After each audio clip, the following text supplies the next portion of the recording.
जय हिंद। इस वीडियो में किरण प्रकाश की 12th फिजिक्स का एक चैप्टर है, ठीक है। उसमें हम लोग महत्वपूर्ण ऑब्जेक्टिव क्वेश्चन को करेंगे जो आपके बोर्ड एग्जाम से बहुत ही महत्वपूर्ण होगा, तो बने रहिए हमारी इस वीडियो के साथ। सबसे पहला क्वेश्चन है, डैश ने प्रकाश के कणिका सिद्धांत का प्रस्ताव रखा था। किसने कणिका सिद्धांत को दिया था? न्यूटन ने दिया था। और तरंग प्रकाश का सिद्धांत किसने दिया था? तो हाइगन ने दिया था, ठीक है। हाइजेन या हाइगन ने दिया था। चलिए आगे बढ़ते हैं। क्वेश्चन नंबर 2, सही बिल्कुल हमको चुनना है। प्रकाश के परिवर्तन के नियम केवल समतल दर्पण के लिए सही होता है?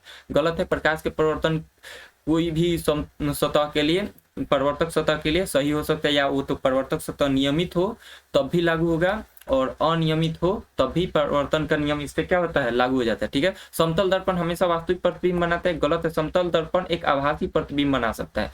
आभासी प्रतिबिंब बनाता है, बना सकता है नहीं, ठीक है। आभासी प्रतिबिंब सदैव सीधा होता है। ई ऑप्शन डी क्या हो जाएगा? सही हो जाएगा, ठीक है। आगे बढ़ते हैं। जब प्रकाश सतह के लंबवत गिरती है तो परिवर्तन कोण क्या होगा? इनमें से आपको बताने कि परिवर्तन कोण क्या होगा। देखिए, प्रकाश सतह हो गया एक, मान के चलिए परिवर्तन सतह हो गया। इस पे प्रकाश किरण क्या होता है? लंबवत गिर रहा है, तो परिवर्तन भी जिस पाथ से आएगा उसी पाथ पे क्या हो जाएगा? चला जाएगा, ठीक है। जैसे गिरेगा वैसे चला जाएगा। तो बताना है कि परिवर्तन कोण क्या होगा। तो यहाँ से देखिए कितने का कोण बन रहा है? 90 डिग्री का कोण बन रहा है। तो ऑप्शन क्या हो जाएगा हमारा? ए। और ध्यान से देखिए, हमने आपको फंसा लिया है क्वेश्चन के जाल में, क्योंकि ये क्वेश्चन आंसर क्या है? 90 डिग्री गलत है। क्योंकि आप याद कीजिए, जब आपने पढ़ा होगा परिवर्तन का नियम, तो कोण आपने कहाँ से नापा होगा? इस तरह से ड्रॉ करके इसको कोण आई लिखे होंगे, और इसको कोण आर, कोण आई इसको लिखे होंगे, इसको कोण आर लिखे होंगे, ठीक है। और जो भी कोण नापा जा रहा है, तो ध्यान से देखिए, अभिलंब से कोण नापा जा रहा है, ना कि परिवर्तक सतह से। कोण कहाँ से नापा जा रहा है? अभिलंब से। यहाँ पे कोण की कहाँ से नाप दिए हैं आप? परिवर्तक सतह से, इसलिए 90 डिग्री क्या हो जाएगा? गलत, ठीक है। तो ये वाला तो गलत हो गया, लेकिन हमको कहाँ से नापना है? यहीं से नापना है, तो अभिलंब भी यहीं पे होगा, ठीक है। अभिलंब भी आपका इसी पे होगा। कोण कितने का बन रहा है दोनों के बीच में? ये कोण 0 का बन रहा है, तो सही ऑप्शन क्या हो जाएगा? 0 डिग्री। आगे बढ़ते हैं। अगला क्वेश्चन है, गोलाकार दर्पण के वक्रता के केंद्र को जोड़ने वाली रेखा को क्या कहा जाता है? फोकस दूरी, चिन्ह प्रथा, प्रमुख अक्ष। तो क्या कहा जाता है? प्रमुख अक्ष। बोल रहा है कोई भी गोलीय दर्पण ले लीजिए, ठीक है। इसका वक्रता केंद्र सी है। इसको मिलाने वाला एक रेखा होता है, वक्रता केंद्र और ध्रुव को जो मिलाता है रेखा, उसको क्या बोलते हैं? प्रमुख अक्ष बोलते हैं, ठीक है। तो ऑप्शन क्या हो जाएगा? सी हो जाएगा। आगे बढ़ते हैं। अगला क्वेश्चन है कि परिवर्तन के नियम डैश के लिए सही है? केवल समतल दर्पण, केवल अवतल दर्पण, केवल उत्तल दर्पण, सभी परिवर्तक सतह। तो इसका सही ऑप्शन क्या हो जाएगा? सभी परिवर्तक सतह के लिए क्या होता है? सही होता है। परिवर्तन का नियम जो भी है, 2 नियम है। कौन कौन सा नियम? एक बार रिवाइज कर लेते हैं। देखिए, कोई भी प्रकाश किरण जब एक अपवर्तक सतह पे टकराता है, तो क्या हो जाता है? उसी माध्यम में पुनः लौट जाता है। इसी घटना को हम लोग बोलते हैं परिवर्तन, ठीक है। यहाँ से जो कोण बनता है, परिवर्तन किरण और आपतित किरण और परिवर्तित किरण, सॉरी, आपतित किरण और ये परिवर्तित किरण हो गया, ठीक है। और यहाँ पे जो दोनों के बीच में एक अभिलंब डालते हैं, एक रेखा खींचते हैं, जिसको हम लोग बोलते हैं अभिलंब। और अभिलंब और आपतित किरण के बीच जो कोण बनता है आई, और इसको आर। और हम जानते हैं कोण आई बराबर कितना होता है? कोण आर। मतलब आपतित कोण बराबर क्या होता है? परिवर्तित कोण होता है, ठीक है। और दूसरा नियम है कि आपतित किरण, परिवर्तित किरण और जो अभिलंब होता है क्या होता है? तीनों एक ही तल में होता है। मान के चलिए एक दर्पण, सॉरी, कोई भी परिवर्तक सतह हो गया, इसको परिवर्तक सतह लेते हैं। ये आपतित किरण हो गया, और ये परिवर्तित किरण हो गया, और ये आपका क्या हो गया? अभिलंब हो गया, ठीक है। अभिलंब हो गया। अगर कोई भी, अगर मान के चलिए यहाँ से हम समतल रखेंगे, तो देखिए, तो तीनों किस तल में आ रहा है? एक ही तल में आ रहा है कि नहीं आ रहा है? जब एक ही तल में आ रहा है, तो दूसरा नियम यही कहता है कि आपतित किरण, परिवर्तित किरण और अभिलंब तीनों क्या होता है? एक ही तल में होता है। और हमको यहाँ पे क्वेश्चन क्या पूछ रहे हैं? परिवर्तन के नियम डैश के लिए सही, तो सभी परिवर्तक सतह के लिए क्या होता है? ये सब नियम लागू होता है। देखिए क्वेश्चन नंबर 6, यदि 2 समतल दर्पणों के बीच किसी वस्तु को सममित रूप से रखने पर 7 चित्र बन रहे हैं। कितना चित्र बन रहा है? 7 चित्र बनते हैं। तो समतल दर्पण के बीच का कोण क्या होगा? तो इस पे हम लोग सूत्र एक बार रिवाइज कर लेते हैं कि समतल दर्पण के बीच कितना कोण बनता है। तो देखिए, इसके लिए अलग अलग स्थिति है। मान लेते हैं, माना कि 2 समतल दर्पण है,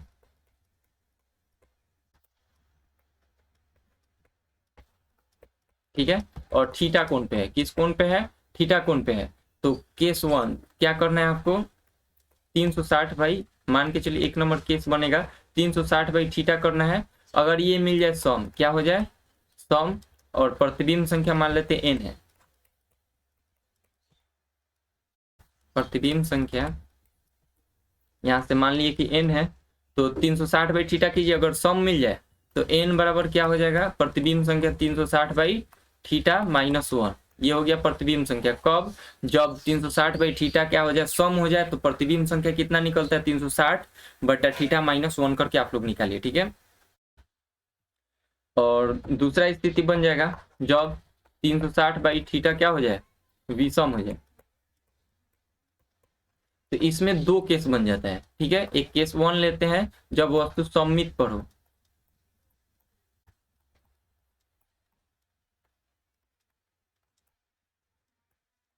जब वस्तु सममित पर होता है तो आपका जो प्रतिबिंब संख्या n निकलता है 360 बाई थीटा -1। अब इस सममित को समझ लेते हैं एक बार कि सममित होता क्या है। तो देखिए, जो भी समतल दर्पण है, ये एक समतल दर्पण हुआ और ये दूसरा समतल दर्पण हुआ, ठीक है। जो समतल दर्पण है इनके बीच का कोण ये मान के चलते हैं थीटा है, कितना है थीटा है। और जो यहाँ पे एक कि जो भी यहाँ पे कोण बन रहा है उसको दो भागों में बांट दीजिए। दो भागों में जो रेखा बांटती है, अगर उसके ऊपर दो भागों में ये कोण को क्या कर रहा है बांट दे रहा है, अगर उसके ऊपर कोई वस्तु होता है तो हम उसको बोलते हैं सममित रूप से वस्तु रखा गया है। कहाँ पे रखा गया, सममित रूप से वस्तु को रखा गया है। कब, मान के चलिए दो समतल दर्पण है, थीटा कोण पे रखा गया है। अगर कोई रेखा थीटा बाई 2 मध्य बिंदु पे, मतलब कोण को दो भागों में बांट रहा है, अगर उसके ऊपर कोई वस्तु होता है तब हम उसको बोलते हैं सममित, और उसके अलावा कहीं पे होता है तो हम बोलते हैं वस्तु असममित रूप में है, ठीक है। सममित समझ में आया। तो जब सममित पर होता है वस्तु, कहने का सममित पर कहने का मतलब इस रेखा पे कहीं ना कहीं होगा, मतलब ये जो कोण है समतल दर्पणों के बीच, उसके संधिभाजक पर अगर कहीं ना कहीं कोण मतलब वस्तु होगा तो उसको हम लोग बोलेंगे सममित। और जब वैसा होगा उस कंडीशन में प्रतिबिंब संख्या होता है 360 बटा थीटा -1 करके निकालते हैं, ठीक है। और यहाँ पे बी नंबर बन जाएगा जब वस्तु सममित पर नहीं हो। मान लेते हैं जब वस्तु सममित पर नहीं हो तो प्रतिबिंब संख्या n बराबर होता है आपका 360 बाई थीटा करके डायरेक्ट हम लोग क्या करते हैं निकाल लेते हैं, ठीक है। और जो जब क्या हो जाए सममित पर हो, विषम भी हो, सम भी हो, उससे कोई मतलब नहीं है, 360 बाई थीटा माइनस करके 1 करना होता है। और जब थीटा बाई 360 बाई थीटा क्या हो जाए आपका सम हो जाए तो प्रतिबिंब संख्या 360 बाई थीटा -1 करके हम लोग निकाल लेते हैं, ठीक है। आगे बढ़ते हैं, इस क्वेश्चन को हम लोग क्या करते हैं सॉल्व करते हैं। तो कितना प्रतिबिंब बन रहा है, 7 प्रतिबिंब बन रहा है। देखिए इसके लिए आसान तरीका है कि 360 और जो भी ऑप्शन दिया बारी बारी से भाग करके देख लीजिए।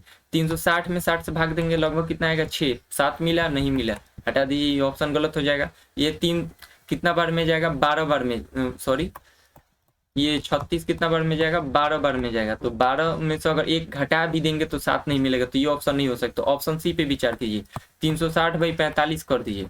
360 बाई 45 करेंगे कितना मिलेगा 8 मिलेगा। जब 8 360 बाई थीटा क्या हो जाए सम हो जाए, तो प्रतिबिंब संख्या निकालने के लिए एक क्या करते हैं घटा देते हैं। तो घटाएंगे तो कितना मिल जाएगा 7 मिल जाएगा। इसका मतलब ऑप्शन क्या हो गया सी। कभी भी ऐसा ऑब्जेक्टिव क्वेश्चन है आपको तो क्या कीजिए डायरेक्ट जो भी ऑप्शन दिया है बारी बारी 360 बाई भाग करते जाइए। 360 में क्या कीजिए भाग कीजिए और देखिए क्या आपको जो प्रतिबिंब का संख्या दिया उसके पास आ रहा है कि नहीं आ रहा है, उससे ज्यादा या उसके बराबर आ रहा है कि नहीं। जो ऑप्शन में आएगा समझिए वही आंसर हो गया, ठीक है। तो इस तरह करके हम लोग इस क्वेश्चन को आसानी के साथ सॉल्व कर सकते हैं। तो इसका सही ऑप्शन हो जाएगा सी। आगे बढ़ते हैं अब अगला क्वेश्चन है क्वेश्चन नंबर 7। त्रिज्या 2r का एक खोखला कांच का गोला एक अवतल दर्पण उत्तल पक्ष चांदी द्वारा रचित किया जाता है, ठीक है। बनाने के लिए काटा जाता है, दर्पण की फोकस लंबाई ज्ञात करना है, ठीक है। देखिए यहां से हम कुछ ड्रॉ करते हैं। जैसे मान के चलिए एक गोला होगा और एक और गोला ले लेते हैं, 2 गोला हुआ हमारे पास। अगर इस गोला का जो ये उत्तल भाग है इसको हम लोग रजदित करते हैं। रजदित करने का मतलब चांदी का लेप चढ़ा देते हैं या किसी और चीज का लेप चढ़ा देते हैं। तो जो यहाँ पे दर्पण बनेगा जब उत्तल भाग को रजदित करेंगे, अवतल भाग को जब रजदित करेंगे तो जो दर्पण बनेगा वो कौन सा बनेगा? उत्तल दर्पण बनेगा। ठीक है। और जब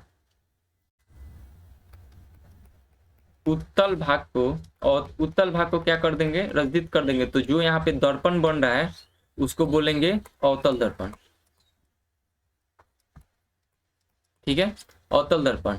और कह रहा है क्वेश्चन क्या कर रहा है, देखिए यहाँ पे क्वेश्चन कर रहा है 2r का गोला है, जो भी इसका वक्रता केंद्र मतलब त्रिज्या है, वक्रता त्रिज्या कितना है? 2r है। तो फोकस दूरी हमको इसका बताना है कि फोकस दूरी कितना होगा। तो आपने एक संबंध पढ़ा होगा, f बराबर क्या होता है? 2r होता है, सॉरी f बराबर r/2 होता है। ठीक है, तो r/2 करना है, त्रिज्या कितना है? 2r है, तो f का मान निकालना है, तो 2r क्या करेंगे? 2 से भाग दे देंगे, तो सही ऑप्शन क्या हो जाएगा? a। ऐसे करके हम लोग निकाल देंगे। देखिए रजदित करने का मतलब उत्तल पक्ष जब रजदित करते हैं तो अवतल दर्पण बनता है, और जब अवतल भाग रजदित करते हैं तो उत्तल दर्पण बनना है। कंफ्यूजन नहीं होना है। देखिए अवतल भाग को रजदित किए, कौन सा दर्पण बना? उत्तल दर्पण बना। और अवतल भाग को रजदित करेंगे तो उत्तल दर्पण बनता है। ठीक है, चलिए आगे बढ़ते हैं। क्वेश्चन है 8 नंबर। एक वस्तु को उत्तल दर्पण की फोकस दूरी के बराबर दूरी पर रखा जाता है, बनने वाले प्रतिबिंब की प्रकृति कैसा होगा? देखिए क्वेश्चन है, एक वस्तु को उत्तल दर्पण की फोकस दूरी के बराबर दूरी पर रखा जाता है। ठीक है, किसके कहाँ पे रखा जा रहा है? उत्तल दर्पण के लिए। तो उत्तल दर्पण ये हो गया,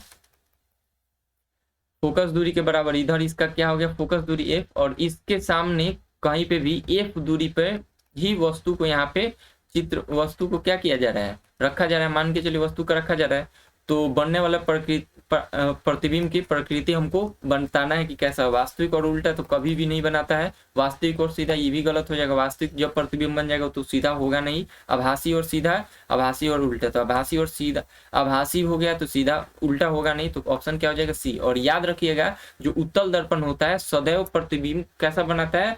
सीधा बनाएगा, आभासी बनाएगा और वस्तु से छोटा बनाता है। कैसा बनाता है? उत्तल दर्पण हमेशा वस्तु का प्रतिबिंब कैसा बनाता है? सीधा बनाता है, आभासी बनाता है और वस्तु से छोटा बनाता है। ठीक है, चलिए आगे बढ़ते हैं। वास्तविक वस्तु के उत्तल दर्पण द्वारा निर्मित छवि वस्तु से कब बड़ी होती है?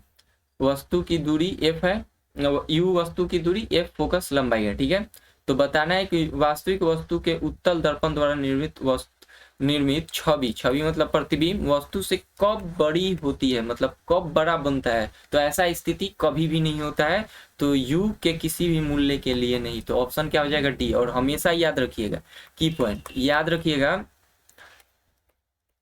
उत्तल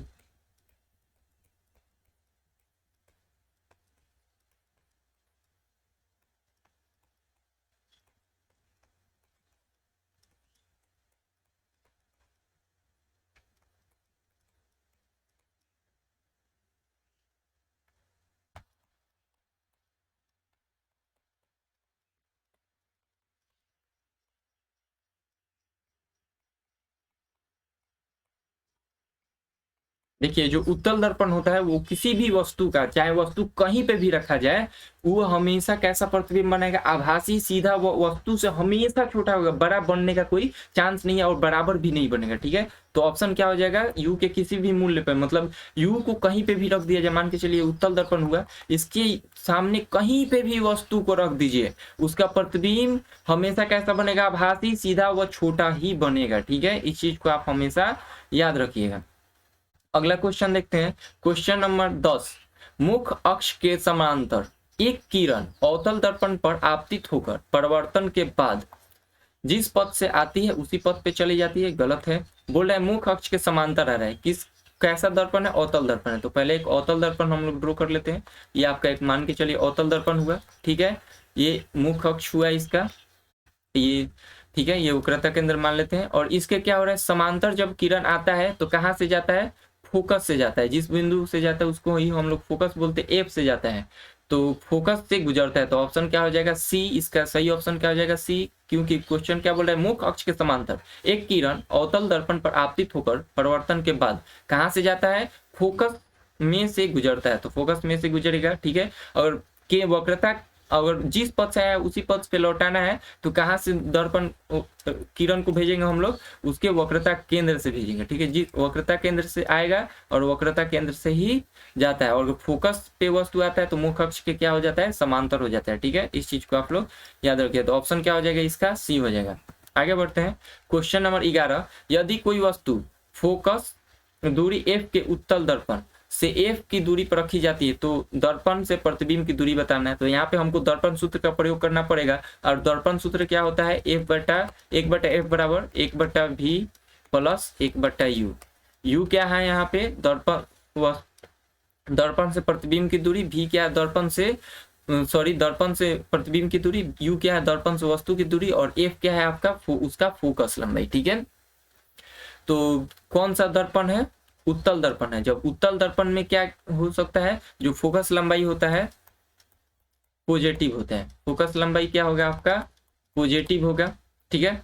अब वस्तु दूरी हमेशा क्या होता है, u हमेशा क्या हो जाएगा, निगेटिव, क्योंकि अब जो भी चिन्ह परिपाटी का नियम है, हम लोग कोई भी वस्तु को कोई भी दूरी को कहाँ से नापते हैं, ध्रुव से नापते हैं, कोई भी दर्पण के ध्रुव से नापते हैं, और आपतित किरण की दिशा में जो दूरी को नापते हैं वो क्या होता है, पॉजिटिव होता है, और आपतित किरण के विपरीत दिशा में जो दूरी को नापते हैं वो निगेटिव होता है। यही चिन्ह परिपाटी का नियम का होता है। और ऊपर नापी गई दूरी क्या होता है, पॉजिटिव, और नीचे नापी गई दूरी क्या होता है, निगेटिव होता है, ठीक है।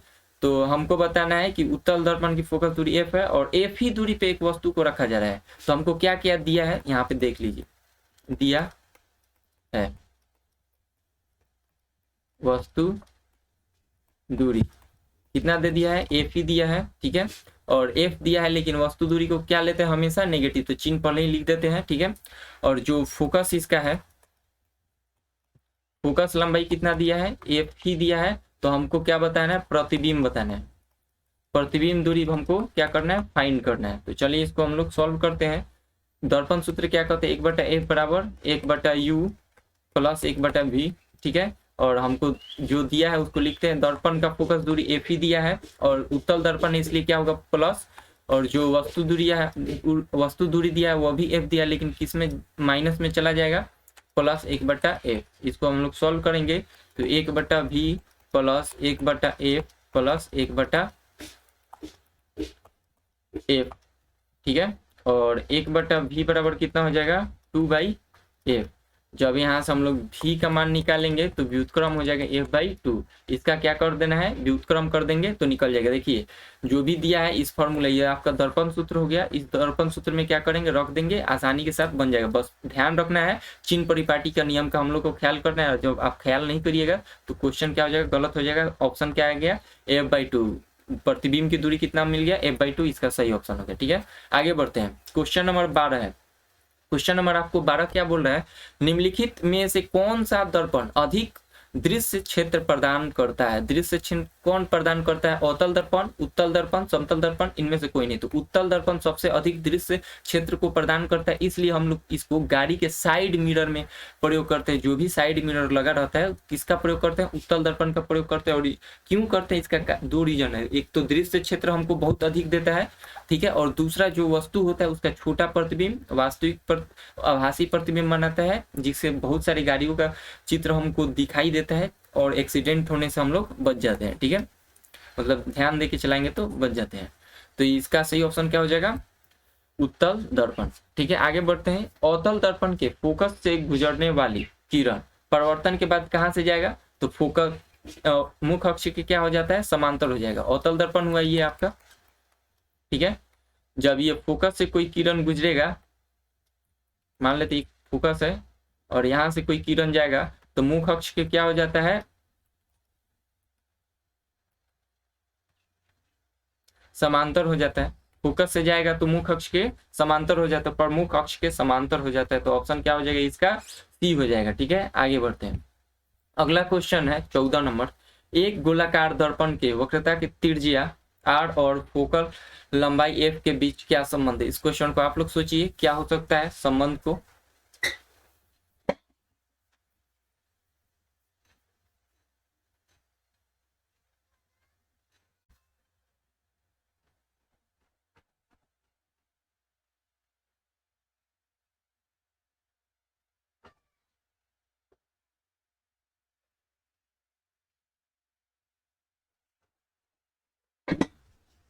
चलिए, आपने सोच लिया होगा क्या होता है, एफ और आर के बीच क्या संबंध होता है, आर बराबर क्या होता है हमारा 2f होता है। 2f कहीं पे दिख रहा है, आर बराबर 2f, यही हमारा क्या हो जाएगा, आंसर हो जाएगा। आगे बढ़ते हैं, अगला क्वेश्चन है क्वेश्चन नंबर हमारा 15। एक वास्तविक वस्तु को उत्तल दर्पण से u की दूरी पर रखा जाता है, ठीक है। कहाँ पे रखा जा रहा है, उत्तल दर्पण, दर्पण का ध्यान रखिए, रखा जाता है। यदि दर्पण की फोकल लंबाई भी u है, कितना है, फोकल लंबाई भी u है, तो छवि डैश पर बनती है u 2u u/2। तो सेम क्वेश्चन था हमारा पीछे के जैसा, तो इसको भी हम लोग सॉल्व करेंगे। तो आपका क्या हो जाएगा, हम लोग को वस्तु दूरी दे दिया है, वस्तु दूरी कितना दिया है, u दिया है, लेकिन इसको किस में हम लोग चिन्ह परिपाटी यहीं पे अप्लाई कर देंगे तो माइनस में हो जाएगा, ठीक है। वस्तु दूरी हमेशा निगेटिव होता है, ठीक है। फोकस फोकस दूरी कितना है, u है, और कौन सा दर्पण है, उत्तल है, तो किस में होगा, पॉजिटिव होगा। हमको भी पूछ रहा है, भी क्या हो जाएगा, तो इस फॉर्मूला में रखेंगे। दर्पण सूत्र क्या होता है, 1/f/1/u प्लस 1/v, ये आपका क्या होता है, दर्पण सूत्र। इस फॉर्मूला में हम लोग रखेंगे तो हमारा क्या आ जाएगा, आंसर आ जाएगा। तो हमको भी पूछ रहा था, भी क्या है, प्रतिबिंब की दूरी है, ठीक है। तो इस क्वेश्चन को आप लोग खुद सॉल्व कर सकते हैं, पीछे जैसा सेम क्वेश्चन है, इसमें कोई चेंजेस नहीं है, बस f के जगह पे u दे दिया है। चलिए आगे बढ़ते हैं। जब किसी वस्तु को अवतल गोलीय दर्पण के वक्रता केंद्र पर रखा जाता है तो प्रतिबिंब कहाँ पे बनता है, प्रतिबिंब कहाँ पे बनता है, जब एक अवतल दर्पण है, ठीक है। विभिन्न स्थितियों के बारे में इसको पढ़ लेते हैं। जब केंद्र पे वस्तु को रखा जाता है, वक्रता केंद्र पे वस्तु को रखा जाएगा, सी पे रखा जाएगा, तो प्रतिबिंब भी यहीं पे बनता है। और कैसा प्रतिबिंब बनता है, वास्तविक बनता है, और वस्तु के बराबर बनता है, और उल्टा बनता है, ठीक है। तो वक्रता केंद्र पर ही प्रतिबिंब बनता है, ठीक है। विभिन्न स्थितियों को समझ लेते हैं अवतल दर्पण में प्रतिबिंब।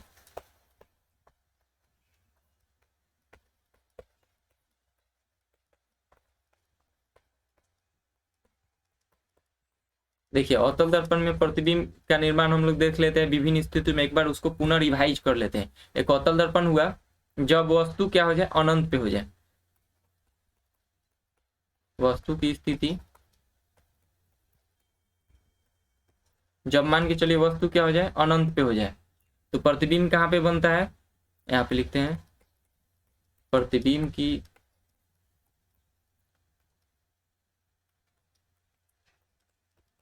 प्रतिबिंब की स्थिति। तो वस्तु जब अनंत पे होता है तो प्रतिबिंब कहाँ पे बनता है, फोकस पे बनता है। प्रकृति कैसा होता है, वास्तविक होता है, वस्तु से छोटा होता है, वास्तविक होता है और वस्तु से बहुत ही छोटा होता है, ठीक है, मतलब बिंदुवत होता है। उल्टा सीधा के इसमें पहचान हम लोग को नहीं हो पाता है, तो उल्टा ही बनेगा, वास्तविक बन गया तो उल्टा ही बनता है, ठीक है।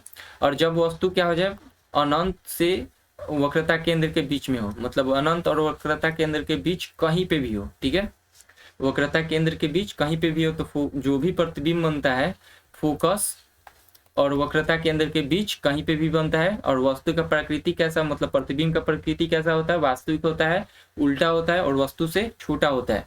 जब वस्तु क्या हो जाए, वक्रता केंद्र पर हो, जब वस्तु कहाँ पे हो जाए, वक्रता केंद्र पर हो, तो प्रतिबिंब भी वक्रता केंद्र पर बनता है। और प्रतिबिंब का प्रकृति कैसा होता है, तो वास्तविक होता है, उल्टा होता है और वस्तु के बराबर होता है, ठीक है। और मान के चलिए वक्रता केंद्र और जब फोकस के लंबाई के बीच में, मतलब फोकस के बीच में हो जाए, तो जो प्रतिबिंब बनता है आपका वक्रता केंद्र और अनंत के बीच कहीं पे भी बनता है। और जो प्रतिबिंब का प्रकृति होता है, वास्तविक होता है, उल्टा होता है और वस्तु से बड़ा बनता है, ठीक है। और स्पेशल केस, जब सबसे स्पेशल केस यही है कि जब सबसे नहीं, इसके बाद जब एफ पे वस्तु बनता है, ठीक है, इस चीज को आप याद रखिए। जब एफ पे वस्तु रहता है, मतलब फोकस पे वस्तु को रखा जाता है, तो प्रतिबिंब बनता है अनंत पे। कहाँ पे बनता है, प्रतिबिंब अनंत पे बनता है। और प्रतिबिंब कैसा होता है, वस्तु से बहुत बहुत बड़ा होता है, वास्तविक होता है और उल्टा होता है, ठीक है। और एक स्पेशल केस है जब एफ के बीच हो, एफ और पी के बीच हो, पी कहिए या फोकस दूरी के बीच कहीं पे भी हो, ठीक है। यहाँ पे इसका फोकस ले लेते हैं, एफ, कैपिटल एफ ले लेते हैं, क्योंकि एफ स्मॉल एफ से हम लोग किसको सूचित करते हैं, फोकस दूरी को सूचित करते हैं, ठीक है। कैपिटल एफ ले लिया गया।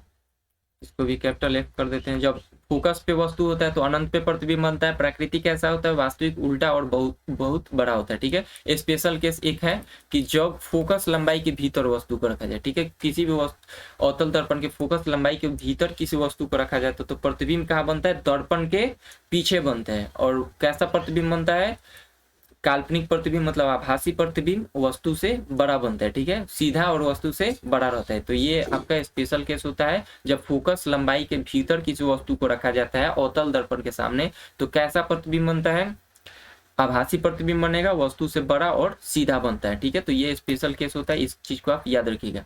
और इतना हम लोग पुनः रिवाइज कर लिए, तो इसका सही ऑप्शन हो जाएगा वक्रता केंद्र पर। आगे बढ़ते हैं, अगला क्वेश्चन को देखते हैं। निम्नलिखित में से किस दर्पण को अभिसारी दर्पण कहा जाता है। देखिए, दो तरह का किरण होता है, एक अपसारी किरण होता है, अपसारी किरण होता है, एक होता है अभिसारी। ये दोनों को पहले हम लोग एक बार समझ लेते हैं। अपसारी कहने का मतलब होता है कि लगेगा कि एक ही बिंदु से बहुत सारा प्रकाश किरण क्या हो रहा है, निकल रहा है। ठीक है, एक ही बिंदु से निकलते हुए प्रतीत होता है तो बोलते हैं अपसारी प्रकाश किरण। और जब कोई भी बिंदु पे मतलब एक ही पॉइंट पे बहुत सारा प्रकाश किरण क्या हो जाए, मिलते हुए जब प्रतीत होता है, सॉरी, जब मिलते हुए क्या हो जाए प्रकाश किरण प्रतीत हो तो हम उसको ऐसे रेखा को बोलते हैं अभिसारी। ठीक है, अपसारी समझ में आया, एक ही बिंदु से प्रकाश किरण ने निकलते हुए लगेगा कि एक ही बिंदु से ओरिजिन हो रहा है, उसका निकलते हुए प्रतीत होगा तो अपसारी प्रकाश पुंज उसको हम लोग बोल देते हैं। और जो अभिसारी होता है एक ही बिंदु पे मिलते हुए प्रतीत होता है। ठीक है, तो पूछ रहा है कि निम्नलिखित में से किस दर्पण को अभिसारी दर्पण कहा जाता है। तो इसका सही ऑप्शन क्या हो जाएगा, देखिए ऑप्शन क्या दिया है, अवतल दर्पण, उत्तल दर्पण, समतल दर्पण, इनमें से कोई नहीं। तो अवतल दर्पण इसका सही हो जाएगा, क्योंकि देखिए अवतल दर्पण जो होता है ये होता है आपका अवतल दर्पण। और जो भी इसके मुख्य अक्ष के समांतर किरण आता है वो कहाँ से जाता है, फोकस से जाते हुए दिखाई देता है। ठीक है, फोकस पे जाएगा, मिलेगा, मुख्य अक्ष के जो भी किरण समांतर आएगा कहाँ से जाएगा, फोकस से जाएगा। तो देखिए कहाँ पे ये सभी किरण मिलते हुए प्रतीत हो रहा है एक ही बिंदु पे, तो कौन सा दर्पण हो जाएगा, अवतल दर्पण हो जाएगा। आगे बढ़ते, अगला क्वेश्चन है क्वेश्चन नंबर 18। एक वस्तु को फोकस लंबाई 20 सेंटीमीटर के एक अवतल दर्पण से 40 सेंटीमीटर की दूरी पर रखा जाता है तो निम्नलिखित प्रतिबिंब कैसा, निर्मित प्रतिबिंब कैसा होगा। इनसे बताने कि कैसा प्रतिबिंब बनेगा जब एक वस्तु को फोकस लंबाई 20 सेंटीमीटर के अवतल दर्पण के सामने रखा जाता है। किसके सामने रखा जा रहा है, अवतल दर्पण के सामने रखा जाता है, तो 40 सेंटीमीटर की दूरी पर रखा जाता है। ठीक है, तो निर्मित प्रतिबिंब कैसा होगा इसके बारे में हम लोग को बताना है। तो एक अवतल दर्पण हम ले लेते हैं और इसका जो भी फोकस दूरी हो गया 20 सेंटीमीटर हो गया, और वक्रता केंद्र तब इसका कितना हो जाएगा, वक्रता त्रिज्या 40 सेंटीमीटर हो जाएगा। ठीक है, क्योंकि हम जानते हैं F बराबर क्या होता है आपका R/2 होता है, तो R बराबर क्या हो जाएगा आपका 2F यहाँ से निकलता है। ठीक है, R बराबर क्या होता है 2F होता है। क्वेश्चन क्या बोल रहे हैं, एक वस्तु को फोकस लंबाई 20 सेंटीमीटर है, ठीक है, एक अवतल दर्पण से 40 सेंटीमीटर की दूर रखा जाता है, तो इसका वक्रता केंद्र 40 सेंटीमीटर का होगा। मतलब यहाँ पे वस्तु को रखा जा रहा है अवतल दर्पण के सामने, तो प्रतिबिंब भी यहीं पे बनेगा, क्योंकि ये कौन सा है, वक्रता केंद्र है। वक्रता केंद्र पर वस्तु को रखते हैं तो प्रतिबिंब भी उसका वक्रता केंद्र पर ही बनता है। और प्रतिबिंब का प्रकृति कैसा होता है, वास्तविक होता है, सीधा वास्तविक होता है, उल्टा होता है, वस्तु के बराबर होता है। वास्तविक उल्टा और छोटा गलत है, वास्तविक उल्टा और आकार में समान। ये ऑप्शन क्या हो जाएगा, ए सही। क्योंकि देखिए इसको सॉल्व करने की कोई आवश्यकता नहीं है, क्योंकि हम लोग डायरेक्ट यहाँ से प्रकृति बता सकते हैं। क्योंकि प्रतिबिंब वस्तु कहाँ पे, एक्चुअली में क्वेश्चन के हिसाब से वस्तु उसका वक्रता केंद्र पर हो गया, वक्रता केंद्र पर वस्तु हो गया, तो हम जानते हैं कि वक्रता केंद्र पर कोई भी वस्तु होता है तो उसका प्रतिबिंब कहाँ पे बनता है, वक्रता केंद्र पर ही बनता है। और उसका जो प्रकृति होता है कैसा होता है, वास्तविक होता है, उल्टा होता है और वस्तु के समान होता है। आगे बढ़ते हैं, क्वेश्चन नंबर हमारा 19 क्या बोल रहा है, यदि किसी वस्तु को अवतल दर्पण के फोकस और ध्रुव के बीच रखा जाता है तो दर्पण से परावर्तन के बाद प्राप्त प्रतिबिंब की स्थिति क्या होगा। मतलब दर्पण से परावर्तन के बाद प्राप्त प्रतिबिंब की स्थिति क्या होगा। यदि किसी वस्तु को अवतल दर्पण के कहाँ पे रखा जा रहा है, फोकस और ध्रुव के बीच रखा जा रहा है, मतलब फोकस लंबाई के भीतर रखा जा रहा है, तो कैसा प्रतिबिंब बनेगा, फोकस पर गलत है, अनंत पर गलत है, दर्पण के पीछे प्रतिबिंब बनेगा। ठीक है, और कैसा प्रकृति कैसा होगा, आभासी होगा, सीधा होगा और वस्तु से बड़ा प्रतिबिंब बनेगा। ठीक है, अगला क्वेश्चन देखते हैं, क्वेश्चन 20। किस दर्पण में वस्तु का प्रतिबिंब हमेशा छोटा एवं आभासी दिखाई देता है? तो उत्तल दर्पण ये काम करता है। उत्तल दर्पण में जो भी प्रतिबिंब बनता है आभासी रहता है, वस्तु से छोटा रहता है और सीधा प्रतिबिंब बनता है। ठीक है, तो उत्तल दर्पण इसका सही ऑप्शन हो जाएगा। आगे बढ़ते हैं, क्वेश्चन नंबर 21। एक वस्तु के 3 प्रतिबिंब प्राप्त करने के लिए 2 समतल दर्पण को डैश कोण पे रखा जाएगा। मतलब कितने कोण पर कोण झुका कर रखना होता है। 3 प्रतिबिंब हमको प्राप्त करना है तो 360, अभी क्वेश्चन ऐसा किए हैं लोग, तो क्या करना है 360 से जो भी ऑप्शन दिया है अभी में बारी बारी से भाग कर देंगे। 60 से इसमें भाग करेंगे, कितना बार में जाएगा? ये तो चला जाएगा 6 बार में। 360 में 90 से भाग करेंगे, जाएगा 4 बार में। 360 बाई थीटा क्या मिल गया आपका? सम मिल गया। सम जब मिल जाता है तो प्रतिबिंब संख्या कैसे निकलता है? तो आपका ये प्रतिबिंब संख्या निकालने के लिए करेंगे 360 बाई थीटा, कितना है 90 माइनस 1, कितना निकलेगा? 4 माइनस 1 बराबर 3। तो हमको कितना प्रतिबिंब चाहिए था? 3 प्रतिबिंब प्राप्त करने के लिए तो कितना कोण पे रखना पड़ेगा? 90 डिग्री के कोण पे अगर हम लोग रखेंगे 2 समतल दर्पण को तो हम लोग को 3 प्रतिबिंब प्राप्त हो जाएगा। ठीक है, आगे बढ़ते हैं। अगला क्वेश्चन है क्वेश्चन नंबर 22। कलर चेंज कर लेते हैं। चलिए, क्वेश्चन नंबर 22। यदि परावर्तन या अपवर्तन के बाद प्रकाश किरण वास्तव में किसी बिंदु पर मिलती है तो कैसा प्रतिबिंब बनता है? देखिए, प्रतिबिंब 2 तरह का होता है, एक आभासी प्रतिबिंब है, वास्तविक प्रतिबिंब। वास्तविक प्रतिबिंब कब बनता है? जब प्रकाश किरण वास्तव में एक दूसरे को प्रतिच्छेद करती है तो वास्तविक प्रतिबिंब बनता है। जैसे मान के चलिए यहां से कोई किरण आ रहा है, इस वस्तु से अगर कोई किरण आ रहा है, ठीक है, तो ये जो समांतर आएगा तो यहीं पे चला जाएगा सीधे, और जो इसके वक्रता केंद्र से किरण जाएगा, वक्रता केंद्र से मान के चलते वक्रता केंद्र हुआ, ये अवतल दर्पण हुआ। ठीक है, तो जिस पथ से आएगा उसी पथ पे क्या हो जाएगा? वापस चला जाएगा। तो जहां पे ये वास्तव में, देखिए वास्तव में ये एक दूसरे को काटा है, तो वास्तव में जब काटता है तो कैसा प्रतिबिंब बनता है? वास्तविक प्रतिबिंब बनता है। मान के चलिए एक उत्तल दर्पण ले लीजिए, तो एक प्रतिबिंब कोई भी वस्तु से क्या जाए, कोई भी वस्तु से मान के चलिए वस्तु यहाँ पे है, जब यहाँ पे आता है तो ये इधर पर परिवर्तित होकर कहाँ चला गया? इस दिशा में चला गया। और इसका मान के चलिए कि ये वक्रता केंद्र की तरफ आ रहा है एक वस्तु,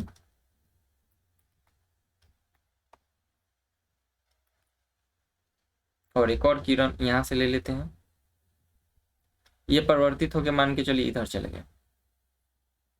ठीक है, लेकिन आगे बढ़ाएंगे तो ये वक्रता केंद्र से जाएगा और ये भी जाएगा, तो कहीं ना कहीं एक दूसरे को क्या करेंगे? सॉरी, इसको ध्रुव से ले लेते हैं, जिस कोण से आपतित होगा उसी कोण से क्या हो जाएगा? ये परिवर्तित हो जाएगा। ठीक है, तो ये आगे जाके कटेगा कहीं ना कहीं, तो यहाँ इस बिंदु पे कटा, लेकिन वास्तव में किरण को आगे बढ़ाने से नहीं कटेगा, क्योंकि किरण क्या हो रहा है? एक दूसरे से दूर जा रहा है। लेकिन जब इसको काल्पनिक रूप से किरणों को आगे क्या करेंगे? पीछे बढ़ाएंगे। इसको पीछे बढ़ाया गया और इसको पीछे बढ़ाया गया, तो क्या हो रहा है? कट रहा है। तो कटेगा तो कैसा प्रतिबिंब बनेगा आपका? आभासी प्रतिबिंब बनेगा। जब वह, याद रखिए सीधे सीधे, जब कोई किरण, प्रकाश किरण ने क्या करे? एक दूसरे को मतलब प्रतिच्छेद करे वास्तव में, तो वास्तविक प्रतिबिंब बनेगा। और एक दूसरे को प्रतिच्छेद नहीं करे, मतलब वास्तव में प्रतिच्छेद नहीं करे लेकिन पीछे बढ़ाने से एक दूसरे को प्रतिच्छेद करे, तो आभासी प्रतिबिंब बनता है। तो यहाँ पे वास्तव में किसी बिंदु पे मिलता है तो कैसा प्रतिबिंब बनेगा? वास्तविक प्रतिबिंब बनेगा। इसको डायरेक्ट आप लोग याद रख सकते हैं। ठीक है, आगे बढ़ते हैं। निम्नलिखित में प्रकाश के परिवर्तन के बाद कौन सी राशि बदल जाती है? इनमें से बताना है कि प्रकाश के परिवर्तन के बाद कौन सा राशि बदल जाता है? वेग, तरंगदैर्घ्य, आवृत्ति, तीव्रता। तो इनमें कौन सा राशि बदल जाता है? तीव्रता। वेग, तरंगदैर्घ्य, आवृत्ति क्या होता है? समान रहता है। प्रकाश का जब भी परिवर्तन होता है तो वेग, तरंगदैर्घ्य, आवृत्ति समान रहता है, तीव्रता बदल जाता है। इस चीज को आप याद रखिएगा। ठीक है, क्या बोल रहे हैं? परिवर्तन के बाद कोई भी प्रकाश किरण का परिवर्तन होता है तो वेग, तरंगदैर्घ्य, आवृत्ति समान रहता है, तीव्रता बदल जाता है। आगे का क्वेश्चन देखते हैं, क्वेश्चन नंबर 24। अवतल दर्पण प्रकाश किरणों को डैश करता है? अभिसारित और अपसारित दोनों, इनमें से कोई नहीं। तो एक अवतल दर्पण लेंगे तो ये क्या करेगा? अगर मुख्य अक्ष के समांतर किसी किरण को भेजेंगे तो ये फोकस से होकर जाता हुआ प्रतीत होगा। ठीक है, तो देखिए बहुत सारा किरण को एक ही बिंदु से क्या कर रहा है, मिलते हुए प्रतीत हो रहा है। एक ही बिंदु पे बहुत सारा प्रकाश किरण जब मिलते हुए प्रतीत होता है तो कैसा है, ये अभिसारित करता है। क्या करेगा, अभिसारित करेगा। ठीक है, आज की इस वीडियो में हम लोग इतना ही रहने देते हैं। अगले वीडियो में इसका अगला पार्ट करेंगे। अगर आप चैनल पे नए हैं तो चैनल को सब्सक्राइब कर सकते हैं, हमारे साथ जुड़ सकते हैं। यहाँ पे हम लोग 12th फिजिक्स का जो ऑब्जेक्टिव क्वेश्चन होगा, बहुत ही महत्वपूर्ण, जो आपके एग्जाम के दृष्टिकोण से उपयोगी होगा, उसको करेंगे। और जो भी क्वेश्चन मतलब जो भी क्वेश्चन जिस कॉन्सेप्ट पे होगा उस कॉन्सेप्ट को भी पुनः रिवाइज करेंगे, जिससे क्या हो जाएगा, हमारा रिवीजन भी साथ साथ होते रहेगा और क्वेश्चन भी करने का हमको प्रैक्टिस रहेगा। इस तरह हम एग्जाम में अच्छा परफॉर्मेंस कर सकते हैं। धन्यवाद।